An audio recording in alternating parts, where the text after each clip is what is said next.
What's going on, guys? Welcome back to Chisme and Chill, where we chismear and chill. And for those of you who do not speak Spanish, chisme is basically gossip, pop culture podcast, your new favorite. I first of all want to just say thank you to people that are listening and tuning in and following on Instagram and commenting on my TikToks and stuff like that. We're seeing some a little bit of growth there. Which is cool because honestly, I'm seeing like a mixture of comments, like mostly good, some like criticism, but like not unwarranted. That's where we're at. So shout out to the followers and the listeners and even just giving it a chance. And if you decide you don't like it or like my voice is annoying or something, like that's fine. You tried it. It's like I say to my son when he tries a new food and he doesn't like it, like, okay, but thank you for trying it. So anyway, for those of you that are going to stick around, today's episode, I really only have two main topics unless something else comes up as I'm talking. It's going to be the Baddies reunion part 3, the final part, and then Love is Blind season 7, all the spoilers, all of it. So unless you're caught up, and I'm talking like caught up on episodes and caught up on some of the internet drama, like don't watch this or don't watch until turn it off as soon as I start talking about Love is Blind, but I'll let you guys know. I don't know if you guys have noticed, but I'm in bed today. I'm tired. This pregnancy fatigue sucks. The nausea, it sucks. I literally just had Chili's from Wendy's, like the Wendy's chili, and it was like the only thing I could even think to stomach. But yeah, we'll do like a bump check maybe in like a couple weeks because right now I think I just look bloated. Like I don't even think maybe I look pregnant, but it's not because I look pregnant, if that makes sense. If you don't, you know. With that being said, so the Baddies reunion, that's part 3. You guys, oh my gosh, it was so boring. It was just the replacements coming in and swinging. Like, I don't think there was a reason. Like when Biggie asked J.O. why she attacked her, she said a whole lot of nothing. Like, I was like, that isn't... What? Like, it sounded like she was just mad because she didn't make it onto the show. But it's like, you kind of did. Like, you made it more on the show than a lot of other people, you know? So, I don't know. I thought that it was like a waste of an episode, to be honest. I think the only thing we saw, to be honest with you, like the Scarface and the Rolly stuff, Rolly saying that she loved her and she's like her sister and she's not going to keep fighting somebody that she loves. Like, Scarface really should have taken that, especially if what she was saying was true about the fact that she's been like crying because she missed her so much, you know? But I don't know. I do think that Rolly genuinely does love and care for Scarface. I just think maybe I went too far this time. But yeah, she kept hitting her. I was like, listen to her, you know? Like these people, especially with Tinka and Meatball, like they're people that love each other, like actually, like they're not just fighting for camera time, they're fighting because they're hurt, you know? And yeah, I don't know, just I don't like seeing like people that genuinely care about each other go to like those lengths, you know? I got several comments on TikTok and Instagram about this Lemmy Scotty Janisha situation, and the general consensus is Scotty's with Lemmy for the money. I don't know how to read whether or not somebody is a gold digger or not. Maybe he's a smooth talker too. I have no idea. I mean, it's going to come out. These girls get on the internet and spill tea constantly, randomly. It's just a matter of when we find out.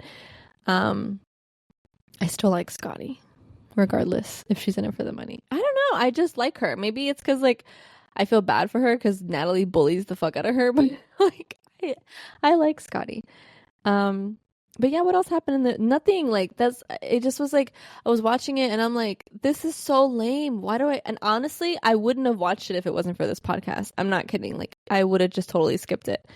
Cause yeah, Diamond and Tasiki only fought in episode 2 and then she also fought Slim. And then that was it. Did anybody else fight in this? No. Tommy Tommy is a flight risk. Like, you guys, the way that she attacks the camera people, the people holding lights, security, like from a legal standpoint, like a liability, she has to go. Regardless of the nice things I could say about her, whatever, she really needs to go. And honestly, I never really take Rolly's side whenever she gets into it with somebody because I think she riles herself up a lot. But when her and Tommy were getting into it, I was so team Rolly. Like when she was telling Tommy like, "Oh, you look the same too, drunk and high." And I was like, "Well, yeah, I could actually really tell." I think people have always been able to tell that Tommy comes on the show like really, really, really inebriated. I've just been blind. I don't know. But no, you could really tell in the reunion she was really out of it. But no, she needs to go. And then I'm seeing videos of okay, these Baddies Midwest spoilers on the internet are like obviously I'm watching it because I want to know, but I'm like, man, I really hope that I don't know what happens in the entire season from like all these like reveals, you know? But they're saying that Tommy went out and like shot up like the baddies and like hit. This is what I heard, okay? So take it with a grain of salt, do your own research and stuff, but I saw a TikTok where it was like the bullet hit Tinka and like grazed somebody else and like she was aiming for Stunna Girl or something. I don't know. All I know is there were gunshots and I was just like, this is what I'm talking about. Like she really needs to get off the show because she comes off really, really gangster. But who said it, man? Somebody said it. Oh, it was I think it was like Mo Money or something. Some girl, some lady on a girl. She's a woman. She's a whole woman on TikTok. She made a video and she said like gangsters move in silence or something like that. And I was like, damn, like I really heard that. I'm not a gangster. I'm loud as hell, but definitely not a gangster. But I just think that Tommy, I don't think she's as okay. You know, I always am so careful talking about the baddies because I'm like, please don't kick my ass. I always was more afraid. Like, I'm still afraid. I'm afraid of anybody that just like throws hands and has no regard for whether you live or die. And that's the vibe I get from Tommy. And bringing guns and attacking cameramen and, you know, the security people that are just getting paid to keep you safe is like, I don't know. I just feel like her morals and values aren't there like they should be. And I mean, yeah, baddies fight sometimes over something, sometimes over nothing, but it's like there's usually lines. You know, that's why Bianca threw me off because she was going around spitting on people, and I was like, okay, you know. But any other Baddies Midwest spoilers, you guys can find them all over the internet. They're everywhere. Something like Biggie and Natalie are fighting, and Natalie invited Stunna Girl out, and that'll be interesting to see. I always liked seeing Stunna Girl on my screen. I think she's really entertaining. I don't know how I feel about her as a person, but I do think that she's entertaining as hell. I think the beef between her and Biggie was definitely drawn out. Like I could see why Rolly would tell Biggie, like, girl, can you like speaking of Biggie and Rolly, the part in the reunion when I think Tommy went after Biggie because I don't know what her problem was. Like Biggie is not a fighter and she made it clear she wasn't gonna fight Jo back. But Tommy got all pissed off and was like, do something, and then like started fighting Biggie. But then Rolly got up and I was like, she's sticking up for her friend. Also, it was probably just the last straw. Like, because she was poking. And then Tommy got her ass whooped. But anyway, that was a reunion. There wasn't anything. I don't care for the replacements. I never did. I'm very standoffish when it comes to newbies. I think I made that very clear. But I think the internet, from on my side of TikTok, people are mostly leaning towards like a new cast. I don't know if I'd be interested. I just like OGs, but somebody made a comment saying like this is the whole Tommy Stunna Girl situation. That's why it's better to have like a new cast every season because you're not building and building and building and building and then leading to that. But anyway, that was that. Let's get into Love is Blind season 7. You guys, I saw one comment that summed up my entire thoughts on this. Okay, somebody just put, "Throw the whole season away." Throw the whole season away. Okay, at this point, the only couple that I have a little bit of hope and faith in is, and that's just for today. By the time I post this, I'm gonna find something out, I bet you, is Garrett and holy moly guacamole. What was her name? Garrett and Taylor. Those are the only two. All right, whatever. We're just gonna go down the list. Okay, Leo and Brittany, which they didn't even make it to Cabo, but they just obviously they didn't work out, and I'm glad they didn't. Leo's funny. He's coming on the internet, and I'm seeing him commenting on stuff, and he might be okay for reality TV. I think I made it very clear he shouldn't be anybody's husband, and if I didn't, I'm making it clear now. Okay, so unpopular opinion between what are there? Hannah and Nick D. I always get so nervous because I see opinions on the internet and I want to lean towards them, but I'm like, no, I want to be honest as well. Okay, Nick not knowing how to boil water would send me. It would just send me. Okay, like I would be so irritated. He didn't know how to do anything for himself. The fact that he was like I could see it. I could kind of see both sides. Like people like, oh, if my parents offered to pay my phone bill, I would take it. But it's like, I'm going to speak for myself and only myself. Every single woman is different. Our expectations are different, whatever. Me personally, and also because I'm a single mother, when I'm looking for a man, I'm looking for I do see myself leaning traditional, like not completely. Like I think I'm always gonna want to work a little bit, like a part-time job or something. But I see myself staying home, like taking care of the house, taking care of the kids, da, da, da. And then, but I in turn would want a man that, is like putting a roof over our head or like protecting us. And that's probably the biggest thing is like the protection aspect of it, because take out the traditional stuff for a second. As a woman, my personal experience has always been, I have always felt a little bit uneasy, kind of wandering the world, whether it's like going downstairs to get something from my car and it's nighttime, or like going for a walk with my dog and it's nighttime, or like doing something alone during the day, or like even when I go on my runs, I don't go on runs anymore because I've had one too many encounters that it just like, maybe it was nothing, but as a woman, I have to be really aware of stuff like that. And so for me, I would want somebody that can keep me safe and can protect me. And Nick doesn't give that. Like he just doesn't. He gives kind of like he would want her to take care of it. And I feel like there's some things that a partner should be like, oh no, babe, like don't worry, like I'll take care of that, and like feel good that they're taking care of it, not keeping score. And then vice versa, the other partner takes care of the other stuff, you know what I mean? But I feel like Nick keeps score a lot, and I've talked at length on this podcast about keeping score, and it's really not good for a relationship. It's not good for a friendship. It's definitely not good for a marriage. But yeah, every time she would ask him something, and like, okay, I'll admit I do think she was a little nitpicky. Like there were some things I was like, okay, can we like let that go though? Like that's not a big deal. And this is what I'll say is I've done exactly what she's done, where like someone I'm with or is doing something like, and I'm like, just I'll do it. Like I'll get frustrated, but then I'm like, okay, not everybody knows how to do everything that you know how to do, and vice versa. And I'll usually check myself with that because it's not right. Like we need to learn how to communicate in a different way, you know? But I think that's why with Hannah, I understood her being frustrated because even little things like, oh, you're asking me for help in the kitchen. Oh, can you just boil some water? Oh, like that? Not like that. And it's like, well, you just asked me. Like, that's what I need help with. And it's like, oh, okay. And then he gets up and he doesn't know how to do it. So she has to show him. But again, in this aspect, I can see both sides because I do think she was being really rude about it.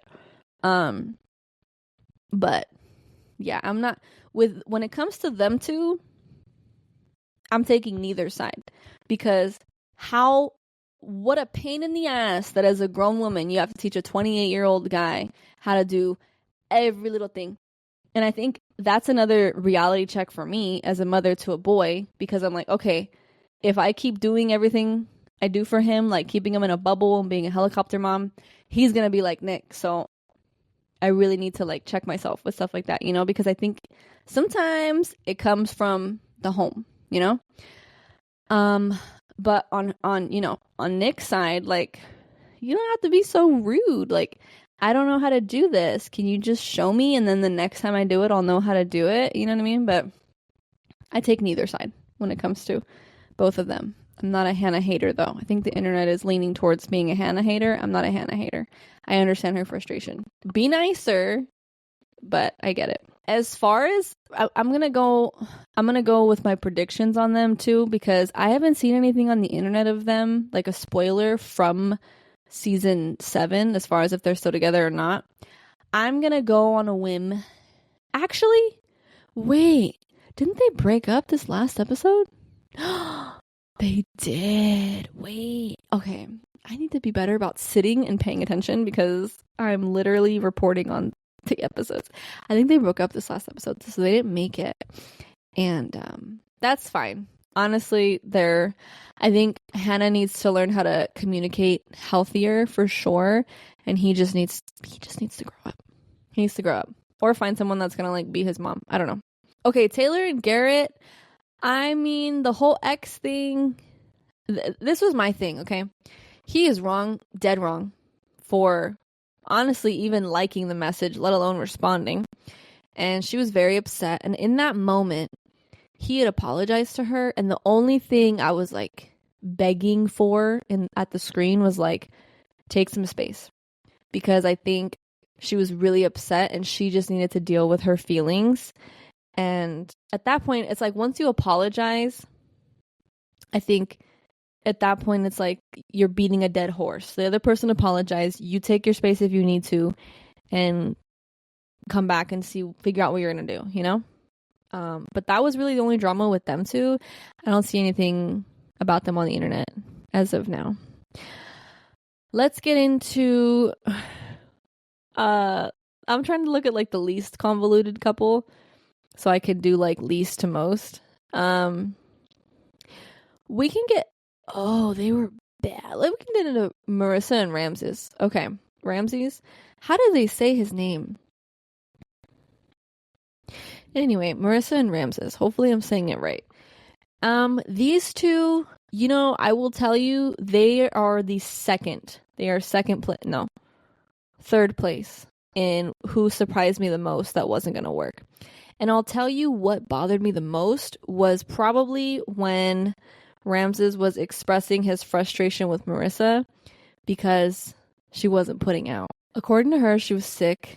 And it's like, okay, she's going to be sick. And you know what? She brought up a really good point when she said, this is a good test because there's going to be times in our marriage when I can't always be available for you sexually. Like, when I have a baby, how are you going to deal with it? If I get really sick, how are you going to deal with it? Like, how? And he was like, yeah, that is a concern. Like, what do you mean that is a concern? I think I might have PTSD because I dated a guy that's used to say, this is the same guy I talked about last episode. It's really concerning how like your lack of interest in intimacy. I'm just like, it's not my lack of interest in intimacy. It's my lack of interest in sex, because that's not the only way that you can be intimate. And also, nobody likes feeling like pressure. Like, I have to so you don't leave me. Is that what it's like? Because I don't think so, buddy. Like, no. But I think sex was maybe a little bit too important to Ramses. And I'm not saying it's wrong for people to think that it's important, but you have to find somebody that also thinks it's important. Because, like, for me, I think intimacy is important, but I don't necessarily think that, like, sex is important.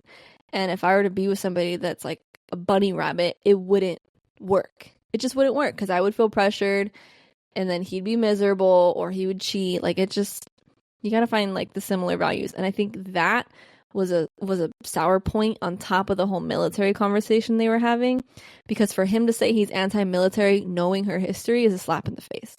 So I haven't seen any spoilers on them online. I hope they don't get married. As far as what I actually think, what they're gonna say at the aisle. Let me think. I think they're mutually gonna come to the agreement of no. I don't think either of them are gonna say yes, whether it's before they walk or during. All right, let's talk about Alex and Tim for a second. Tim, okay. Actually, this one made me the angriest for sure, because I got so emotional. Like, I'm talking like snot bubbles emotional during the conversation between Tim and Alex's dad.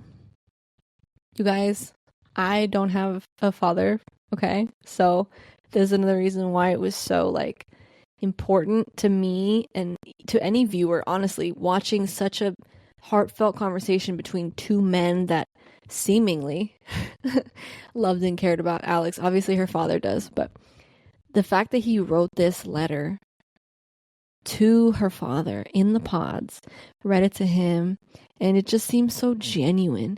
Only to later on, days late, was it days later? It was very soon after.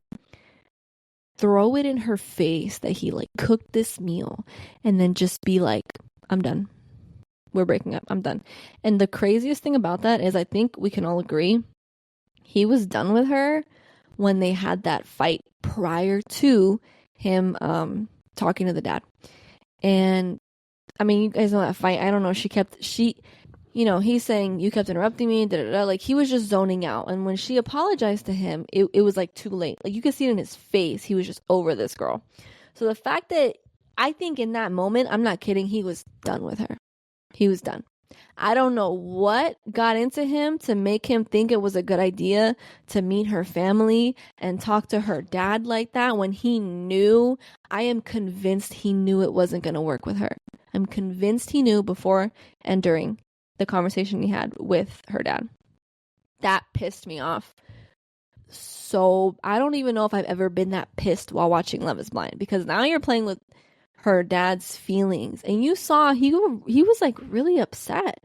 Like I would feel so stupid as a mother if, like, let's say the tradition was like for a woman to ask mom for the husband's hand in marriage, let's just say that. And I looked in her eyes and I genuinely took her for her word just to watch it back on a show, and it just looked like fake. Like he didn't give a crap about her. The way he was talking to her, he didn't give a shit. You know what I mean? So it was just disgusting to me. That whole thing just disgusted me. Anything with Alex and Tim on TikTok, anything about Tim, I don't even care. I don't even watch it because I'm like, that was a really vile thing to do. So to me, whatever. Nothing he does surprises me at this point. That disgusted me. Did it surprise me though? Because I did predict that all the couples were going to get married this season, minus Hannah and Nick.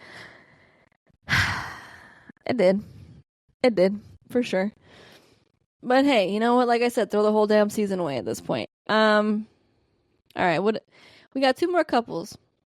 Monica and Steven. Okay. I talked about it the last episode. Steven, the only red flag I had was the previous cheating. And listen, it doesn't surprise me that he cheated. It doesn't. It did, however, surprise me how soon he cheated. Like, I really thought they were going to get married. And then something was going to happen. And like, I don't know, he was just going to find himself bored or unhappy. And then he was going to go cheat. But maybe he's not even the type to cheat when he's bored or unhappy. He's just the type to cheat. Not that any of it makes it okay, but like, and then it kind of like, he talked about sex a lot too. Like maybe him and Ramses should get together. But no, he talked about sex like a lot. And I was like, the conversation he had with Monica, I think the night before he cheated or was found out that he cheated, was really like vulgar. Like I was kind of like, you know, this is like a conversation that you would see on the Jersey Shore, not between two fiancés on a show that's meant to be about like love and stuff. Like you shouldn't be talking to like lady in the streets, freaking the sheets. You know, you should be like having some sort of decorum towards your future wife on camera, you know? So that kind of rubbed me the wrong way, but this sleep study, please. He was not a sleep study. He was slanging that thing. No, I don't think so. But yeah, and then the next episode when Monica came in and she was like, yeah, I talked to him for like 2 hours and he's a good person. I thought she was saying she forgave him, and I was like, no way. She didn't.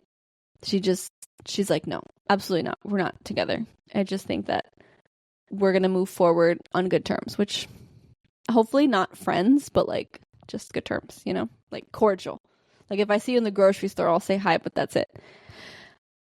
Okay, you guys, this is still breaking as I'm talking about it. Ashley and Tyler, what? Okay, number one, most shocked because when he tried to tell her in one of the recent episodes that he was a sperm donor.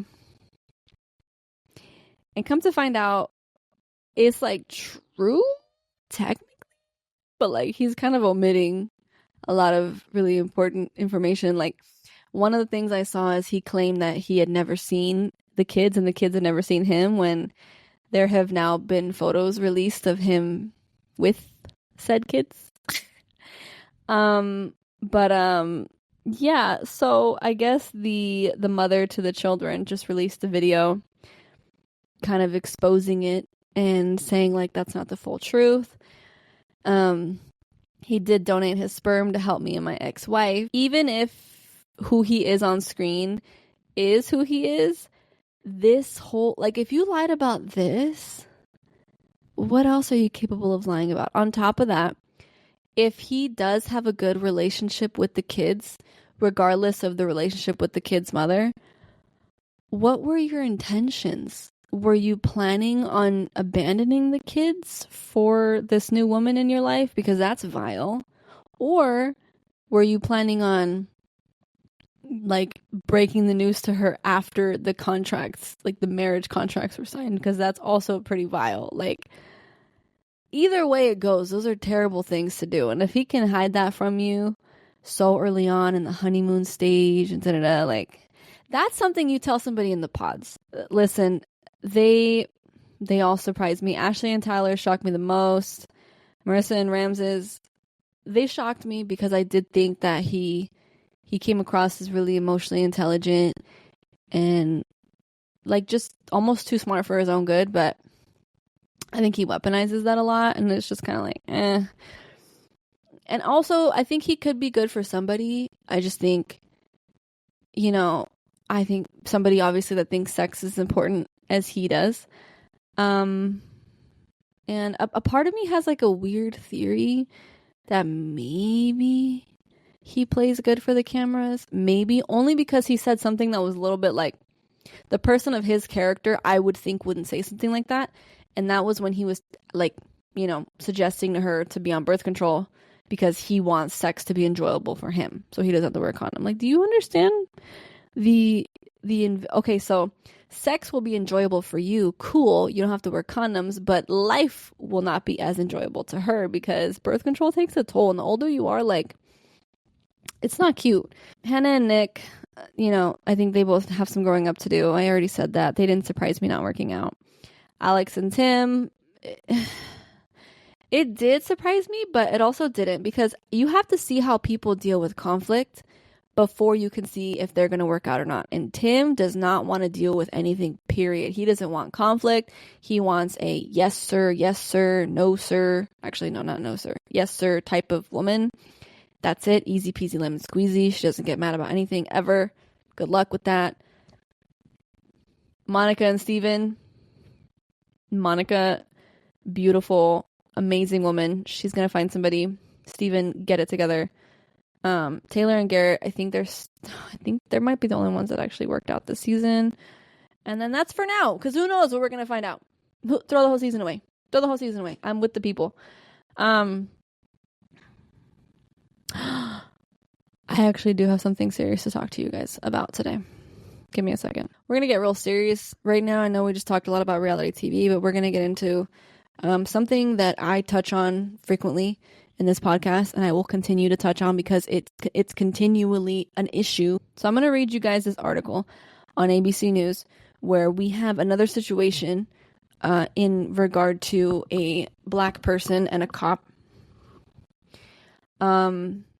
the only bright side of this entire story is nobody was killed. So there's that. This is in Phoenix, Arizona, okay? Which, by the way, these officers, or not the officers, but like the police department there, already had complaints against them in regard to how they treat the Black community. Just FYI.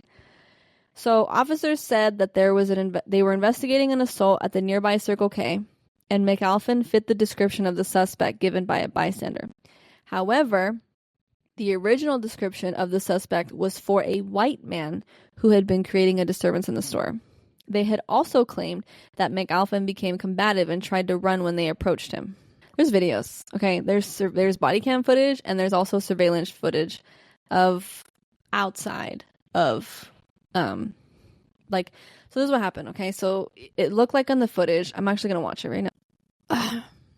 That video was so fucking disgusting to watch, and if you can watch that and think that the man was at fault at all, you're disgusting. You're a vile human being. And listen, so in the video, if I'm not able to clip it here, you can see the gentleman was just walking like this, and then, the cops came up in their car, like kind of in front of him. So it almost looks like he sees them, and then he like tries to go around because he probably doesn't realize like he's under arrest or anything. On top of that, he's deaf. Okay? He's deaf. He also has cerebral palsy. So he goes around, and the cops just fucking lunge at him. Like they just lunge at him. And so at some point you do see Tyrone trying to like fight back, but it's like, you're hitting him. How many fucking times do you have to punch somebody in the face as a cop before it's like, okay, maybe I might hit you back once or twice? You're punching me in the face. I don't care if you're a cop. I'm a fucking human being. What? And then like, he wasn't listening. He wasn't putting his hands behind his back. Da-da-da. He can't hear you, jackass. Okay, I don't want my videos to get, because sometimes I get a little crazy and TikTok like will take it off. Anyway, so they have him reprimanded on the floor for no reason. They didn't do any type of investigating. They definitely didn't do any type of de-escalating the situation. They just literally jumped out and attacked him. And around the corner comes, I believe it was his wife, and she was saying what happened. And he was like, oh, he assaulted us, and he assaulted somebody at the Circle K. And she was like, I was on the phone with him the whole time, and he didn't assault anybody. And she's like, well, he just assaulted us. No, he didn't. The fact that they even arrested him and then kept him in jail for however many days is ridiculous. And I'm going to read this article now, okay? Because I need to get out of my emotions for a second. All charges were dropped Thursday against Tyrone McAlpin, a disabled Black man in Arizona who had been facing charges of felony assault and resisting arrest after a pair of Phoenix police officers punched him and shocked him with... He's already on the floor and they shocked him.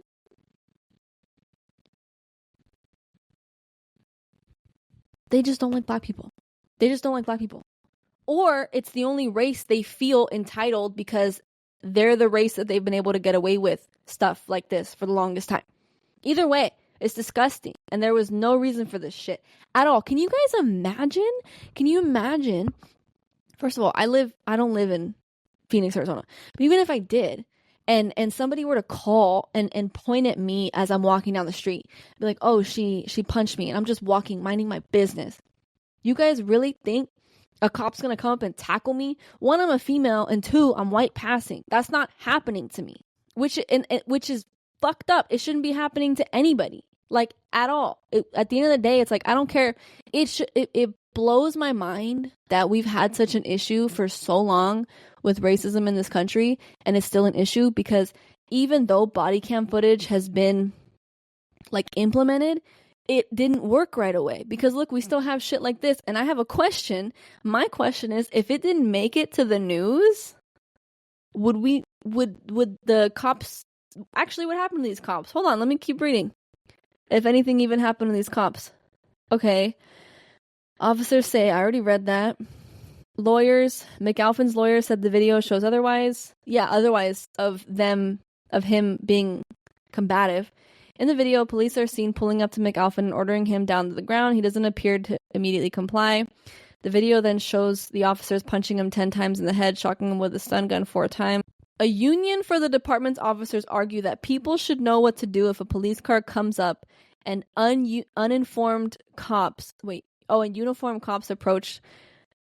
They didn't know he was deaf. Okay, but still, you don't just start swinging on people. Like, oh my gosh. After reviewing all evidence presented, Maricopa County Superior Court Commissioner Nick Saccone determined there was sufficient evidence for the felony charges against the suspect due to his actions against the officer.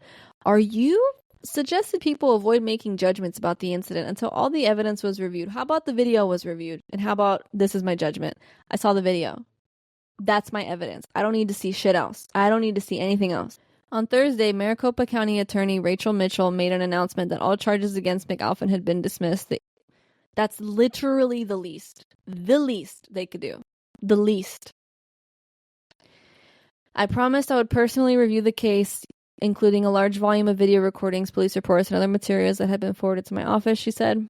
The incident came after the Department of Justice in June released a report concluding that the Phoenix Police Department engaged in civil rights violations, including racial discrimination and bias against the disabled. Their investigation found systemic problems within the department's policies, training, supervision, and accountability systems that were perpetrated for years. Yeah, no shit. The DOJ opened its investigation in August 2021 after complaints about use of excessive force among Phoenix police. And that's all we have as of right now. Now, I want to keep talking about it because it needs to be talked about. This stuff like this needs more attention because if anybody is going to be held accountable, it's going to happen because it blows up on TikTok. Unfortunately, that's where we are nowadays. It's not even between right and wrong because, again, even the whole thing with Sonia Massey, even the whole thing with her, like the cop that did that to her, I genuinely, again, I don't think he would have faced any jail time if it wasn't for the outrage on the internet. We have to be pissed about this. We have to like speak up and put it out there. And, maybe my little podcast doesn't get a lot of views, but it's going to get something, you know what I mean?